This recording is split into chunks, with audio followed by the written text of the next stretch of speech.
everyone. In this section, we're going to continue working toward finding the derivative. That's our big goal for the first part of the quarter. And our next step towards that is just going to be a small step from what we've already looked at. We're going to start investigating the tangent and velocity problems. Those two are closely related, and we won't totally figure them out in this section, but we'll get a little bit closer. So the tangent problem, this is about finding the slope of a tangent line. We've looked at secant lines. A secant line is where you take 2 points on the graph and you connect them and you draw a line. And it's interesting because its slope does a decent job of estimating the rate of change of the function. A tangent line is different in a way that is supposed to be a little more precise. Instead of taking 2 points, you take a single point on the graph and you try and find a line that just touches at that point. The idea being that the slope of that line should match the steepness of the curve, which is a tricky thing to talk about. How steep is something curved? So that's going to be one of our goals. Our first step towards that is going to be working through this example problem, which starts to connect the idea of slope with the idea of velocity. So we don't need the tangent line right now. We'll get back towards working on that. You should have already done a preview example that's very similar to this, so we're just going to do a quick talk through of some of this and make sure everything's making sense from the problem that you worked on. And then we'll try and generalize this so that we have something to work from moving forward. So the first part of this problem asks us to describe the behavior of the ball over the first second, and then over the next 2 seconds, and then specifically talk about what happens at the instant that t equals 1. So what I'm seeing here is that the ball starts at a height of 48. Over the first 1 second passing, the height of the ball increases to a maximum of 64 feet.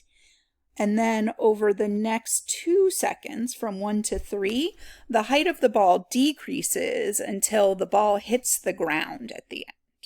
Right at the instant that t equals 1, we're at that maximum height of 64 feet. And I'd say what's really interesting there is that the height of the ball isn't increasing or decreasing at that point.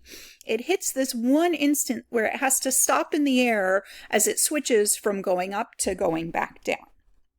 So I'd say that's what you should have captured, hopefully, in your interpretation of this graph. Let's move on and look at part B. In part B, we're given this formula for AV, and it's kind of a funny looking one. The left-hand side notation is maybe a little bit new, but I hope on the right-hand side that you're recognizing that this looks just like our AROC or slope of a secant line formula. So we should be able to calculate this. S of 1 is 64, and S of 0.5 looks like it's, what is a tick mark here? A tick mark is 4, so that's 60.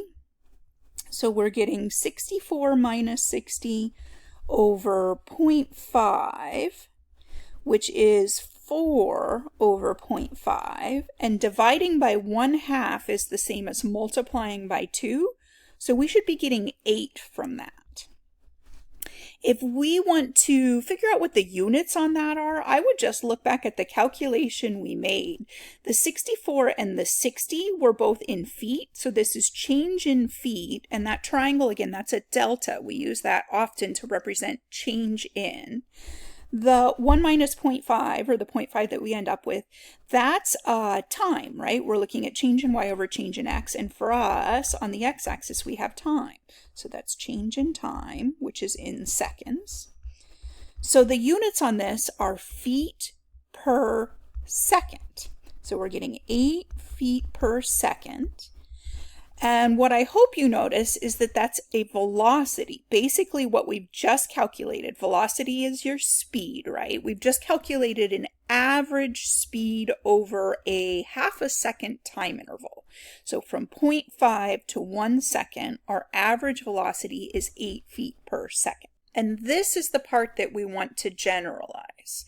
So in general, if your function is a position function, so that could be height or distance traveled or depth, anything like that, the average rate of change of that function will be average velocity. And we want to be really clear that that's the only time this works. So if you have a position function, average rate of change can be interpreted as average velocity.